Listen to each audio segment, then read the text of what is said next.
Sir Ridley Scott, thank you so much for joining us today. A real pleasure and honour to get to sit with you. Just tell us how this movie fits into the Alien franchise. Well, quick. I'll try and make it quick.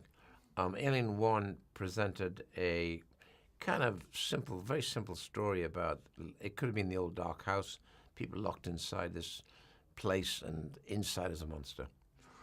And it was that simple in its plan and energy. And but it showed lots of things that were never answered in the following three. What was that spaceship? Who was the pilot? What was in the hold? Why the eggs? Why would the biomechanoid creature evolve out of the eggs? What was that all about? No one ever addressed it, ever. And so I sat there thinking, wait a minute, I think I can resurrect this, because I think he was dead with an orange in his mouth at that point. And we went back, and out of it came Prometheus. And from Prometheus, because I thought he may be done, Prometheus did very, very well. But there was a subtext to it, which is they missed him, it. And so clearly Prometheus has a sequel to it, which is Covenant. I knew I had to include him and the evolution of him. And not only that, it made sense. In the third act, it made sense to have him.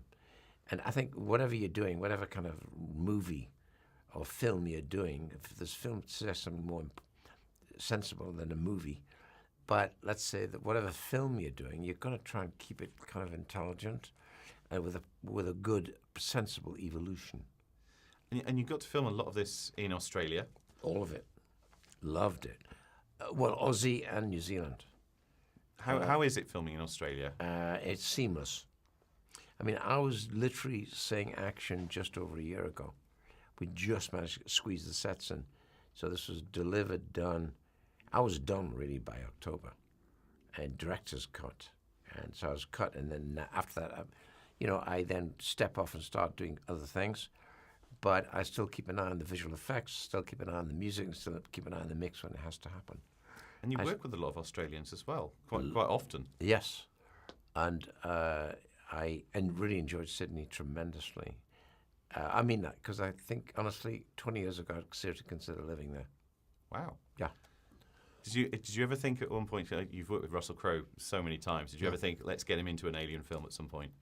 Yeah, I mean, Russell, I saw him quite a few times there. He's a buddy, actually. We've now done 5 projects together. And yeah, so saw him a lot. He was busy still. And I think he's now turning his hand very much to directing, which is good. And so he may do something for us, directing something for us. Ooh. Yeah. Does he ever phone you up for advice on directing? Yeah, occasionally. I think working together, we really became friends, and out of it, he was curious about directing a while ago. I think he would, sitting in that trailer, starts to get to you, and I think he said, you got the best job. I said, I know. I said, but I don't get to do it 5 times a year. You do. And he said, yeah, but I want to kind of do it where I just stay with it and see the finished product. Wow. And now Michael Fassbender's becoming your new Russell Crowe. I think it's the 3rd time? Yeah. And Michael has got he's got the head of a producer as well, because he's already produced some good stuff, particularly Macbeth and Assassin's Creed. So, yeah, I think I like the fact when somebody's that also got a very practical side to it. Very practical. This isn't sort of the only prequel you've been working on. There is another one coming up fairly soon, Blade Runner. Yeah. And I believe we're going to get to see the trailer for that at the beginning of Alien Covenant. Yes. Yeah, we do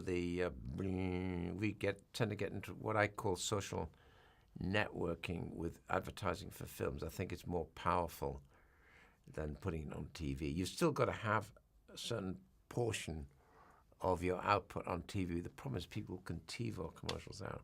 So you spend all that money and it's not seen. So I suddenly started to think about this, and I think it was way back on Prometheus we started doing a form of social media, like Michael saying, hello, I'm David.